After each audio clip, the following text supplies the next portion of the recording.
Hello, good morning students. Last lecture में हमने पढ़ा था vector product, product of vectors, product of vectors. Last lecture में हमने ये किया था और मैंने आपको बताया था कि हमारे पास दो तरह के प्रोडक्ट्स होते हैं। एक को हम बोलते हैं डॉट प्रोडक्ट, डॉट प्रोडक्ट, या इसको हम बोलते हैं स्केलर प्रोडक्ट, स्केलर प्रोडक्ट। और दूसरा जो है हमारे पास वो होता है क्रॉस प्रोडक्ट, क्रॉस प्रोडक्ट, या उसको हम बोलते हैं वेक्टर प्रोडक्ट, वेक्टर प्रोडक्ट। और ये डॉट प्रोडक्ट कल मैंने आपको करवा दिया था, आज हम ये वेक्टर प्रोडक्ट या क्रॉस प्रोडक्ट करने वाले हैं। ठीक है, तो इसके बारे में हम जानते हैं कि ये क्या चीज़ है। तो इसमें ये चीज़ है कि क्रॉस प्रोडक्ट उन दो वेक्टर्स का होता है जो आपस में परपेंडिकुलर हों।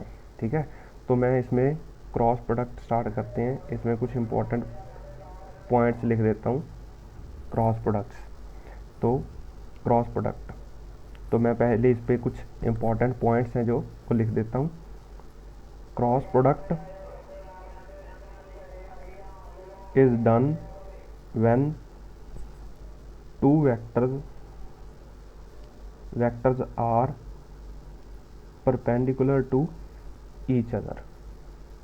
दो वेक्टर्स जब परपेंडिकुलर हों एक दूसरे के तो हम उनका क्रॉस प्रोडक्ट करते हैं। ठीक है, दूसरा cross product results into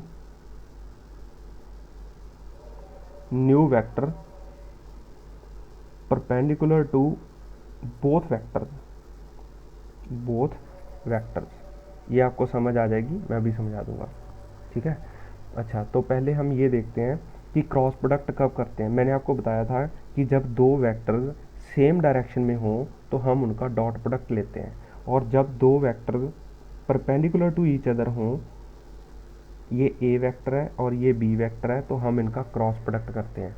but ये ज़रूरी नहीं है कि हर बार आपको दोनों vectors perpendicular to each other मिलेंगे। आपको उन वेक्टर्स को परपेंडिकुलर करना पड़ेगा। अगर वो नहीं है तो परपेंडिकुलर करने का क्या मेथड है कि हम उनका कंपोनेंट ले लेते हैं। जैसे मान लीजिए मेरे पास है ये ए वेक्टर है, ये बी वेक्टर है, और ये इन दोनों के बीच का एंगल है थीटा, दो वेक्टर्स के बीच का। अब देखिए यहाँ से मैं आपको दोनों चीज़ें सिखाता हूँ। आपको डॉट प्रोडक्ट यहाँ से लेना आता है ना, डॉट प्रोडक्ट। डॉट प्रोडक्ट जब हम लेते हैं तो हम लिखते हैं A vector dot B vector is equal to A B cos theta. कल मैंने आपको सिखाया था कि हम बी का वो कंपोनेंट ले लेंगे जो इस डायरेक्शन में है, that is B cos theta. तो अब क्रॉस प्रोडक्ट कैसे लेते हैं? क्रॉस प्रोडक्ट लेने के लिए हम इसको लिखते हैं ऐसे, ए वेक्टर क्रॉस बी वेक्टर। तो आपको बी का वो कंपोनेंट लेना है जो ए के परपेंडिकुलर हो। तो ए के परपेंडिकुलर कौन है? ये। तो वो होगा कितना? आप जानते हो, अगर आपको रेजोल्यूशन ऑफ वेक्टर अच्छी तरह से आता है कि कैसे वेक्टर को सॉल्व करते हैं, तो ये आ जाएगा बी साइन थीटा। तो ये आ जाएगा बी साइन थीटा। तो मेरे पास आ जाएगा, हम इसको ऐसे लिखते हैं, A modulus B modulus into sine theta into N cap. ये एन कैप के बारे में समझाता हूँ क्यों लेते हैं। तो मैं ए मॉडुलस बी मॉडुलस को ऐसे मॉडुलस बार बार नहीं लिखते, तो सिंपली लिख देते हैं ए बी साइन थीटा। ये ए आ गया, ए का मॉडुलस, और बी का modulus B sine theta complete into N cap. अब ये एन कैप का क्या फंडा है वो समझते हैं। देखो मैंने आपको बताया था, यहाँ पे देखिए, cross product results into new vector perpendicular to both the vector. इसका मतलब, इसीलिए तो इसको क्रॉस प्रोडक्ट या वेक्टर प्रोडक्ट कहते हैं कि जब भी हम दो वेक्टर्स का क्रॉस प्रोडक्ट करते हैं तो वो एक तीसरे नए वेक्टर को जन्म देता है जो जिसकी कोई डायरेक्शन होती है। अब डायरेक्शन एक्स वाई यहाँ जेड में होगी, तो हमें तो अभी पता नहीं। हम तो एक जनरल डायरेक्शन लिखने के लिए इसके ऊपर एन कैप लगा देते हैं कि भाई इसकी कोई भी डायरेक्शन होगी, n cap n can be I cap, n can be J cap, n can be K cap और एनीथिंग, हमें नहीं पता, बट हम इसकी एक डायरेक्शन लिखने के लिए कोई भी ऐसे जनरली n कैप लगा देते हैं, n कैन बी आई जे के एनीथिंग, ठीक है। तो क्रॉस प्रोडक्ट में जो भी आंसर आता है वो एक नया वेक्टर होता है और उसकी एक डायरेक्शन होती है, वो डायरेक्शन है जो वो हम फाइंड करने की कोशिश करेंगे, मैं आपको सिखाऊंगा कि कैसे फाइंड करते हैं ठीक है। तो जो हमने इंपॉर्टेंट पॉइंट लिखे थे उनको देखिए, cross product is done when two vectors are perpendicular to each other, ठीक है भाई, ये वेक्टर था, ये वेक्टर था, इसका वो कंपोनेंट लिया जो इसके परपेंडिकुलर था, ये cross product results into a new vector. तो क्रॉस प्रोडक्ट करने से जो आंसर आता है मेरा वो एक नए वेक्टर को जन्म देता है, and perpendicular to both the vectors, ये दोनों वेक्टर्स के परपेंडिकुलर होता है इनका जो आंसर आता है। और इसकी डायरेक्शन, अगर मेरे को डायरेक्शन पता चलेगी तभी तो पता चलेगा ना कि वो परपेंडिकुलर है कि नहीं। तो डायरेक्शन कैसे लेते हैं, डायरेक्शन ऑफ, ये direction of a new vector, new vector कौन सा न्यू, जो प्रोडक्ट होने के बाद आया, वो एक वेक्टर क्वांटिटी है ना, तो उसकी एक डायरेक्शन होगी। तो that is given by right hand rule, ये राइट हैंड रूल से मिलती है हमें। तो राइट हैंड रूल से कैसे मिलती है, हम कर रहे हैं A vector cross B vector, तो आप अपना right hand in the direction of A रखिए, मैं यहाँ पे आपको दिखाता हूँ, ये मेरा ए है और ये मेरा ए है और ये बी है, मतलब ये ए है ये बी है। आप अपना हाथ राइट हैंड रखिए किस डायरेक्शन में, ए की डायरेक्शन में, and curl your fingers of right hand in the direction of B, तो बी ऊपर की तरफ है यहाँ से, ठीक है। अब ऐसे हम कर लेंगे ऊपर की तरफ, अपनी उंगलियों को ऊपर की तरफ ऐसे मोड़ेंगे, तो जो आपके थंब की डायरेक्शन आएगी ऊपर की तरफ वो आपको डायरेक्शन ऑफ न्यू वेक्टर देगी। मैं फिर रिपीट करता हूँ, right hand thumb rule, right hand rule आपको क्या कहता है, कीप योर, ये बहुत इंपॉर्टेंट है, ये +2 पूरी की पूरी क्रॉस प्रोडक्ट पे खड़ी है, +2 की फिजिक्स, और आपको इसकी डायरेक्शन निकालनी अच्छी तरह से आनी चाहिए। Keep your right hand in the direction of A vector and curl the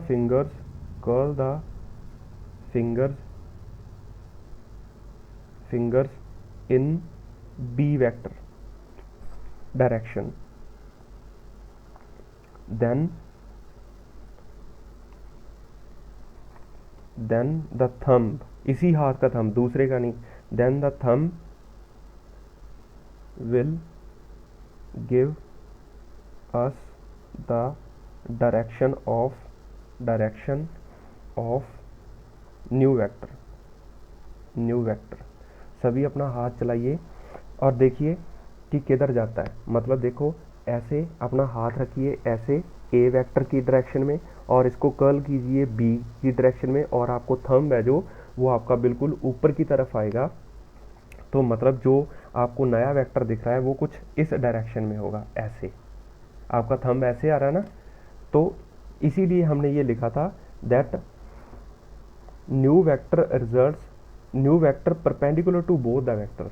अब देखिए ए वेक्टर ये है और बी वेक्टर ऐसे था, अब ये दोनों प्लेन ऑफ द पेपर में थे और ये out of the plane of paper है, इसीलिए वो परपेंडिकुलर है दोनों के, इसका ये मतलब होता है। और इसकी ये जो डायरेक्शन है इसको आप एक्स मानिए, वाई मानिए, जेड मानिए, कुछ भी मान सकते हैं, वो तो डिपेंड करेगा ना कि हमने इसको किधर रखा है, इसीलिए उसको सिंपली एन कैप से लिख लेते हैं जब हम डायरेक्शन के बारे में श्योर नहीं है, बट ये है कि डायरेक्शन है इसमें, ठीक है।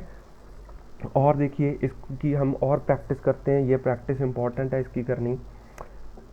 ये A vector cross B vector is not equals to B vector cross A vector, जैसे हमने सब्ट्रैक्शन ऑफ वेक्टर की थी ना, उस केस में भी यही था कि A vector is not equals to B vector, A vector cross B vector is not equals to B vector cross A vector, क्यों है वो भी अभी आपको समझ आ जाएगा, ठीक है।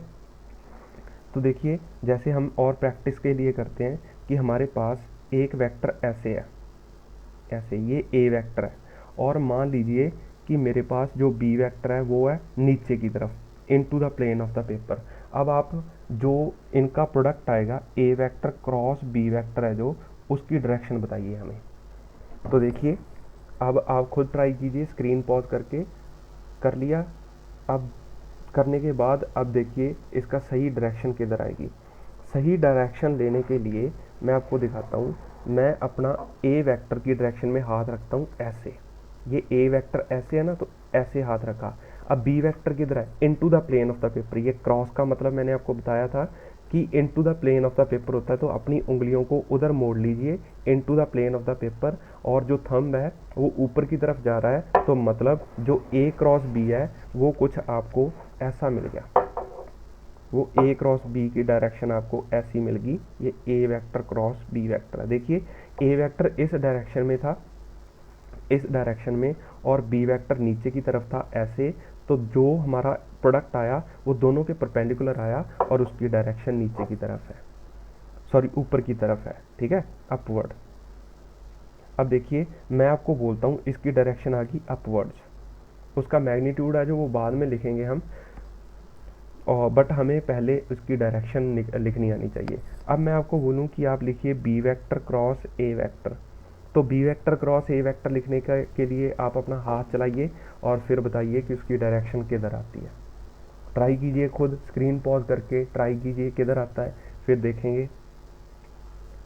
तो अब मैं करता हूँ B vector cross A vector. B vector cross A vector करने के लिए देखिए मुझे बार बार अपने ये कॉपी घुमानी पड़ती है, बिकॉज मैं इसको कैमरे के बिल्कुल सही लेके आना चाहता हूँ। तो बी वेक्टर है मेरा ऐसे नीचे की तरफ, और ए वेक्टर है मेरा ऐसे। ये बी वेक्टर तो मेरा बिल्कुल बिल्कुल नीचे की तरफ चला गया ऐसे, अगर मैं अपना हाथ रखूं ऐसे नीचे की तरफ, ठीक है। मैं आपको और जूम करके दिखाना चाहता हूँ कैसे करेंगे। देखिए ऐसे ऐसे करके ये मेरा हाथ नीचे की तरफ चला गया बी वेक्टर की डायरेक्शन में, और ए वेक्टर किधर है, इधर, तो मेरा जो थंब है वो इधर आ गया, ठीक है। ऐसे B vector cross A vector और मेरा थंब नीचे की तरफ चला गया। पहले पिछले केस में क्या था, बी वेक्टर सॉरी ए वेक्टर क्रॉस बी वेक्टर नीचे की तरफ और थंब मेरा ऊपर आ गया। अब मैं अगर उल्टी डायरेक्शन में तो उंगलियां टूट जाएंगी ना, तो मतलब बी वेक्टर नीचे की तरफ है, ए वेक्टर इधर है, थंब नीचे आ गया, ए वेक्टर क्रॉस बी वेक्टर करूंगा तो थंब ऊपर आ गया। तो इस कहने का मतलब है कि जो A vector cross B vector की डायरेक्शन आती है और जो B vector cross A vector की डायरेक्शन आती है वो दोनों ऑपोजिट होती हैं एक दूसरे के। इसीलिए हम दोनों को मैग्नीट्यूड वाइज तो वो सेम हो सकते हैं, बट वो डायरेक्शन वाइज कभी भी सेम नहीं होते, इसीलिए उनको सेम लिख नहीं सकते। आप जानते हो कि वेक्टर की दुनिया में डायरेक्शन बहुत इंपॉर्टेंट रोल प्ले करती है, तो हम इनको ऐसे नहीं लिख सकते। जो इनका रिजल्ट आएगा ये नीचे की तरफ आ जाएगा, ये क्या है, B vector cross A vector. तो बिल्कुल एक दूसरे के ऑपोजिट आते हैं दोनों वेक्टर्स, तो B vector cross A vector की डायरेक्शन आ गई डाउनवर्ड्स, डाउनवर्ड्स। तो A vector cross B vector is equal to minus times B vector cross A vector. ये कहने का मतलब है ये इक्वल नहीं होते, इसीलिए यहाँ पे मैंने लिखा था कि दे आर नॉट इक्वल और they are negative of each other. और प्रैक्टिस के लिए हम करते हैं, मान लीजिए मेरा ए वेक्टर है ऊपर की तरफ, ए वेक्टर है इधर, और जो बी वेक्टर है वो डॉट है बाहर की तरफ, बी वेक्टर मतलब जो क्रॉस है वो आपको रिप्रेजेंट करता है into the plane of paper, into the plane of paper.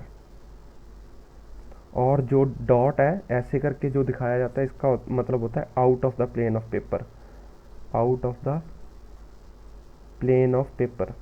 तो पेपर के प्लेन से बाहर आती हुई चीज़ को रिप्रेजेंट करते हैं। अब मेरे को बताइए direction of A vector cross B vector. चलाइए अपना हाथ, राइट हैंड चलाना है। पहले अपना हाथ उधर रखिए जिधर ए वेक्टर है ऐसे, क्योंकि ए वेक्टर ऊपर की तरफ है तो मैं ऊपर की तरफ अपना हाथ रखूँगा। बी वेक्टर किधर है, अगर मैं ऊपर की तरफ ऐसे उंगलियां मोड़ूंगा तो मुड़ेंगी नहीं, टूट जाएंगी। तो ऐसे करके मैं अपनी उंगलियों को ऊपर की तरफ घुमा सकता हूँ।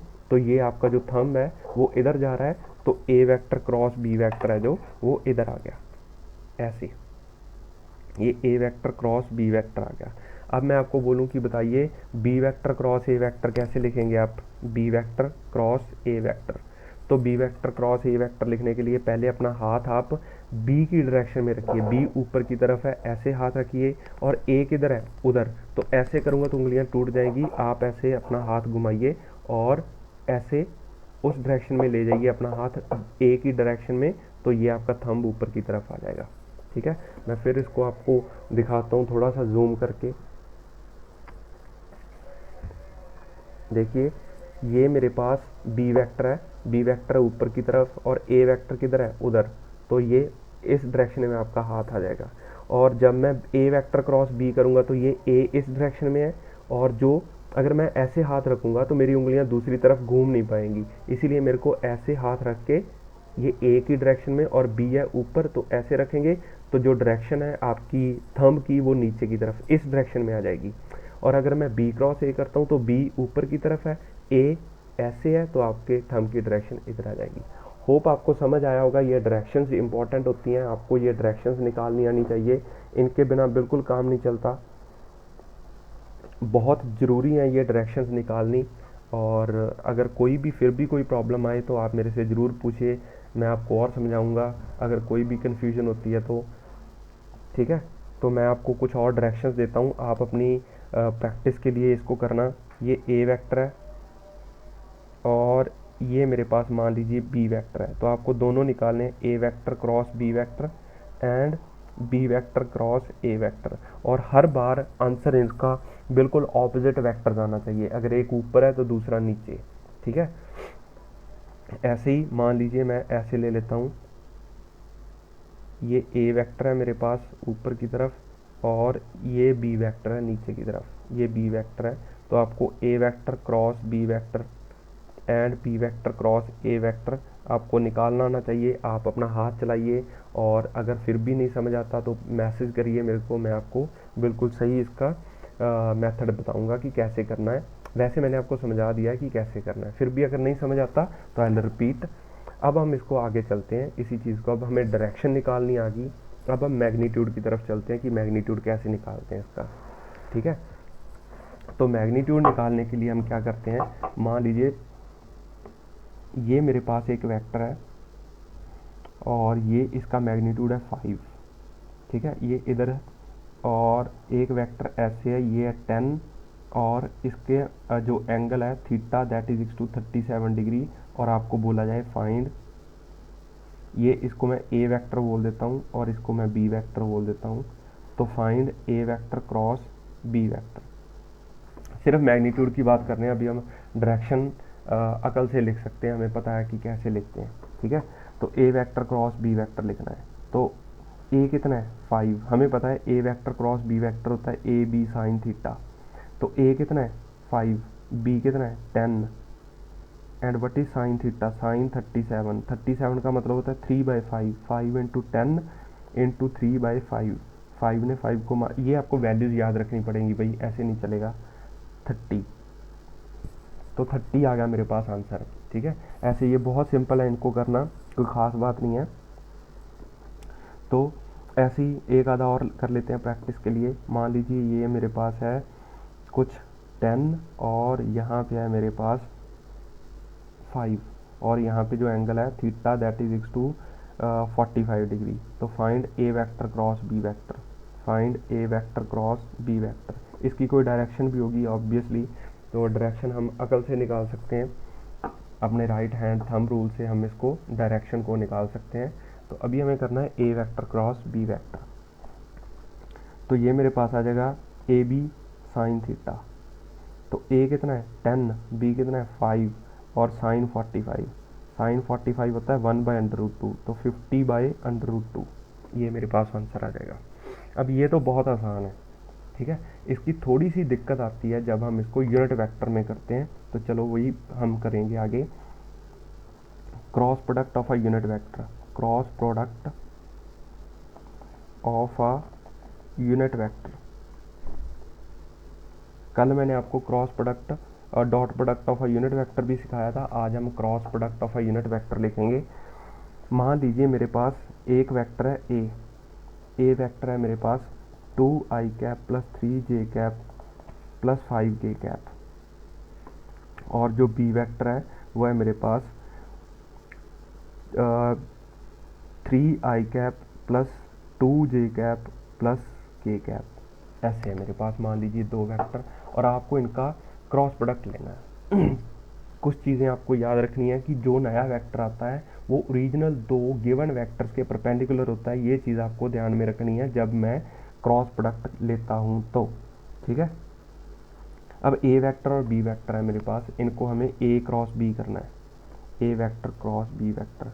तो देखिए, जब मैं सारी टर्म्स लिख देता हूँ, ये आई को आई के साथ मल्टीप्लाई कर देता हूँ, तो 2 3 6 I cap cross I cap plus 2 into 2 that is 4 I cap cross J cap plus 2 into this, ये मेरे पास आ गया 2 into I cap cross K cap plus 3 J cap cross 3 I cap plus 3 J cap cross 2 J cap plus 3 J cap cross K cap plus ये 9 terms आनी चाहिए, फिर 5 K cap cross 3 J cap 3 I cap, sorry, इसको 5 को इसके साथ multiply करेंगे तो, और 5 K cap cross 2 J cap plus 5 K cap cross K cap.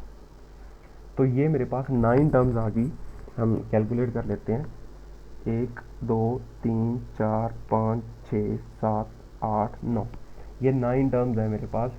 अब इनको कैसे लिखते हैं वो हम समझते हैं। इनमें से कुछ टर्म्स इस केस में ज़ीरो हो जाएंगी, वो कैसे, हम आई क्रॉस आई को लिख लेते हैं, आई क्रॉस जे को लिख लेते हैं, और आई क्रॉस के को लिख लेते हैं, ठीक है, ऐसे। और अब मैं लिखता हूँ J cross I, J cross J and J cross K. अब K cross I, K cross J and K cross K. अब सिंपली आप देखिए, जब मेरा आई कैप है जो किसको रिप्रेजेंट कर रहा है, एक्स एक्सिस को, और ये किसको रिप्रेजेंट कर, ये नेगेटिव नहीं है, ये आई कैप और आई कैप दोनों एक्स एक्सिस को रिप्रेजेंट कर रहे हैं, और एक्स एक्सिस में दोनों में एंगल कितना आता है, 0 डिग्री, ठीक है। ये भी एक्स एक्सिस को रिप्रेजेंट कर रहा है, ये भी एक्स एक्सिस को रिप्रेजेंट कर रहा है, तो ये दोनों में एंगल कितना है, 0 0 है, तो साइन 0 कितना आता है, क्योंकि मेरे को तो चाहिए ए बी साइन थीटा, और साइन 0 0 होता है, तो ये पूरी की पूरी टर्म क्या आ जाएगी, 0, ये पूरी की पूरी टर्म आ जाएगी 0। आई क्रॉस आई 0 होता है। सेम रीज़न है, वाई और वाई दोनों को मैं क्रॉस प्रोडक्ट कर रहा हूँ, बट दोनों में एंगल कितना है, थीटा कितना है, 0 डिग्री, तो ये भी 0 आ जाएगा और के भी 0 आ जाएगा। तो इसमें से भी 3 टर्म्स उड़ जाएंगी, ये और ये, तो 3 टर्म्स 0 होगी। अब देखिए दूसरा, आई क्रॉस जे। अगर आप अपना हाथ ऐसे, मैं यहाँ पे कोऑर्डिनेट सिस्टम भी बना देता हूँ, ऐसे ऐसे, ये आई है, ये जे कैप है, और ऐसे जो बाहर की तरफ है वो के कैप है, ठीक है। तो अगर मैं आई क्रॉस जे करता हूँ, आप अपना हाथ आई डायरेक्शन में रखिए, फिर आप अपना वाई एक्सिस में घुमाइए, तो आपको आपका जो थंब है वो के डायरेक्शन में आ जाएगा। आप अपने कमरे में जिसमें बैठे हो उसकी किसी भी एक लेंथ को आई मान लीजिए, और फिर ऊपर की तरफ है जो छत की तरफ जा रही है वो लाइन, उसको आप वाई मान लीजिए, तो आप देखोगे कि आप अपना जो आपके हाथ की डायरेक्शन है वो के कैप में चलेगी, ठीक है। तो आई क्रॉस जे इज़ के। एक तो ये मेथड है। दूसरा मेथड है इनको समझने का, कि मैं यहाँ पे लिख लेता हूँ आई जे और के, ठीक है। ये तो रटने वाली चीज़ है, और ये प्रैक्टिकल मतलब ये है इसका। अब मैं आई जे के को ना क्लॉकवाइज इस पे ऐसे निशान लगा लेता हूँ। जब भी मैं आई क्रॉस जे करूँगा तो आंसर के आएगा, तो यहाँ पे के कैप आंसर आ जाएगा। और जब भी मैं आई क्रॉस के करूँगा, आई क्रॉस के मतलब मैं उल्टी डायरेक्शन में चल रहा हूँ, ऐसे चलेंगे तो सीधा है, ऐसे चलेंगे तो उल्टा है। जब मैं आई क्रॉस के करूँगा तो आंसर हमेशा तीसरा आएगा, और वो नेगेटिव में आ जाएगा क्योंकि मैं उल्टी डायरेक्शन में चल रहा हूँ, तो आ गया माइनस जे कैप। ऐसे ही जे क्रॉस आई मैं विद द एरोज चल रहा हूँ कि opposite to the arrows, opposite to the arrows, तो आंसर आ जाएगा माइनस के। आंसर हमेशा तीसरा ही आना है। अब मैं जे क्रॉस के करता हूँ, जे क्रॉस के, ठीक है भाई, सीधा चल रहा हूँ, विद द एरोस चल रहा हूँ, क्लॉकवाइज चल रहा हूँ, तो आंसर आ जाएगा आई कैप। ऐसे ही के क्रॉस आई तो मैं मतलब विद द एरोस चल रहा हूँ, तो आंसर आ जाएगा जे कैप। ऐसे ही के क्रॉस जे उल्टा चल रहा हूँ, तो आंसर आ जाएगा माइनस आई कैप। अब ये तो रटने वाली चीज़ होगी, हमेशा आप ऐसे ही लिखोगे, बट इसका प्रैक्टिकल मतलब फिजिकल मीनिंग इसको समझिए आप, कि जब भी आप अपना हाथ आई और जे में रखेंगे, आई में अपना हाथ रखोगे और अपनी उंगलियों को ऊपर की तरफ मोड़ोगे, तो आपका जो थंब है वो के की तरफ चला जाएगा। और अगर आप अपने हाथ को आई की तरफ रखोगे और अपनी उंगलियों को ऐसे हाथ रख के, मान लीजिए ये मेरा आई है, इधर है मेरा आई, और मैं आपको जूम करके दिखाता हूँ। मान लीजिए मेरा हाथ है ऐसे आई कैप की तरफ, और मैं अपनी उंगलियों को मोड़ूंगा ऐसे, ऐसे मैं अपना आई कैप में हाथ रखता हूँ ऐसे, और मैं अपनी उंगलियों को मोड़ता हूँ ऐसे के की तरफ, ठीक है। तो जो मेरा हाथ है, अंगूठा है, वो नीचे की तरफ चला जाएगा, ठीक है। इसको और आप कैसे समझेंगे, आप एक कोऑर्डिनेट सिस्टम अपने रूम में मानिए, और उसकी जो दीवारें हैं वहाँ से आपको कुछ ज़्यादा समझ आएगा, ठीक है। जैसे मान लीजिए मैं करता हूँ, पहले सबसे पहले मैं यही करता हूँ, आई क्रॉस जे, मैंने इसको आई माना है, ऐसे रख लिया हाथ, जे किधर है, ऊपर की तरफ, तो के मतलब out of the plane of the paper मैंने के माना है, तो के की तरफ आ गया अंगूठा मेरा। अब मैंने याद रखिए कि मैंने के बाहर की तरफ माना है, out of the plane of the paper, ठीक है, ऐसे बाहर की तरफ। अब मैं इसको करना चाहता हूँ आई क्रॉस के, तो आई किधर है, ऐसे, ठीक है, ऐसे है आई, और जे के किधर माना है, out of the plane of the paper, ऐसे ऐसे। तो ये मेरा अंगूठा है जो नीचे की तरफ चला गया, बिल्कुल ऊपर की तरफ मैंने पॉजिटिव वाई एक्सिस माना है, नीचे की तरफ नेगेटिव वाई एक्सिस, इसीलिए ये नेगेटिव जे कैप को रिप्रेजेंट कर रहा है। और देखिए आई क्रॉस जे क्रॉस आई कर रहा हूँ मैं, तो आंसर मेरा आया है नेगेटिव के कैप। अब इसको चेक करते हैं, मैंने किया है जे क्रॉस आई, जे किधर है, ऊपर की तरफ, और आई किधर है, ऐसे, मतलब ऐसे कहने का, जे किधर है मेरा, ऐसे, जे इधर है, और आई किधर है, उस तरफ ऐसे। तो मेरा अंगूठा नीचे की तरफ into the plane of the paper गया, और into the plane of the paper क्या है, नेगेटिव जेड एक्सिस, तो ये देखिए नेगेटिव के कैप आंसर आ गया। ऐसे ही जब जे इंटू जे करेंगे तो ज़ीरो आ गया, और जे इंटू के करेंगे तो जे किधर है, ऊपर की तरफ, के किधर है, out of the plane of the paper, ऐसे बाहर, ऐसे मैं जे क्रॉस के मतलब अपनी उंगलियों को बाहर की तरफ रखता हूँ, तो अंगूठा मेरा उधर चला जाएगा, और वो आई कैप को रिप्रेजेंट कर रहा है। ऐसे ही के क्रॉस आई करूँगा तो मैं के क्रॉस आई, के किधर है, बाहर, अपना हाथ बाहर की तरफ रखिए, ऐसे बाहर की तरफ रखिए अपना हाथ, और जे आई किधर है, आई है मेरा इस डायरेक्शन में, तो ऊपर की तरफ पॉजिटिव वाई एक्सिस की तरफ मेरा अंगूठा चला गया, और ये देखिए जे कैप आंसर आ गया। ऐसे ही के क्रॉस जे करूँगा तो के किधर है, ऊपर की तरफ, और जे किधर है, इस डायरेक्शन में, देखिए ऐसे, के किधर है मेरा, मैं कर रहा हूँ के क्रॉस जे, के है ऊपर की तरफ, और ऐसे, के है मेरा ऐसे हाथ ऊपर की तरफ, और जे है ऐसे उधर ऊपर की तरफ, इस डायरेक्शन में मैंने वाई माना था ऐसे, तो मेरा अंगूठा चला गया इस आई के ऑपोजिट डायरेक्शन में, that is negative I cap, तो ये आ गया। ऐसे हम इसकी डायरेक्शंस लेते हैं। ये मैंने आपको समझाने की कोशिश की है कि प्रैक्टिकली इसको कैसे लेते हैं, ठीक है। ये आंसर ऐसे क्यों आ रहे हैं, ये थोड़ी सी फील वाली बात थी। अब आप इसको खुद ट्राई कीजिए, खुद इसको करने की कोशिश करना, और अगर रटना है तो ऐसे रट के हम लिख सकते हैं। अब जो ऊपर हमने कैलकुलेशन की थी, उसको हम थोड़ा सा लिखते हैं, उसको सॉल्व करते हैं, ठीक है। जो ऊपर हमने आंसर लिखा था, तो आई इंटू आई, 6 आई इंटू आई तो ज़ीरो हो गया, प्लस 4 आई इंटू जे क्या आता है, माइनस के कैप, प्लस 2 आई इंटू के है, सॉरी ये आई इंटू जे तो पॉजिटिव के होता है ना, और 2 आई इंटू के क्या है, माइनस जे, तो मेरे पास आ गया 2 इंटू माइनस जे कैप, प्लस 3 जे इंटू आई नेगेटिव, 3 3 ज़ा 9, और आया माइनस के कैप, ऐसे, ठीक है। और फिर ये दोनों टर्म ज़ीरो होगी, प्लस ज़ीरो लिख लेता हूँ, प्लस 3 इंटू जे इंटू के आता है मेरे पास आई कैप, प्लस 5 3 ज़र 15 के क्रॉस आई, के क्रॉस आई आ गया जे कैप, प्लस 5 2 ज़र 10 एंड के क्रॉस जे। अब K cross J is minus I cap. तो अगर मैं इसको सही करके लिखूँ तो आ गया मेरे पास 4 के cap minus 2 J cap minus 9 के cap plus 3 I cap plus 15 J cap minus 10 I cap. अब आई वाली टर्म्स एक जगह कर ली, ये आई है और ये आई है, तो सॉरी ये आई है, तो आ गया माइनस 7 आई कैप प्लस ये जे वाली टर्म, ये है जे वाली टर्म और ये है जे वाली टर्म, तो कितना आ गया 15 में से 2 गया प्लस 13 जे कैप और के कैप वाली टर्म्स माइनस 5 के कैप। ये मेरा आंसर आ गया। देखिए एक यूनिट वेक्टर ही आंसर आया। उस केस में जब हम कल डॉट प्रोडक्ट कर रहे थे एक यूनिट वेक्टर का, तो आंसर आपका वेक्टर नहीं आ रहा था, स्केलर एक नंबर आ रहा था। और यहाँ पे देखिए 2 वेक्टर्स का प्रोडक्ट किया है तो वापस एक वेक्टर आया है ऐसे।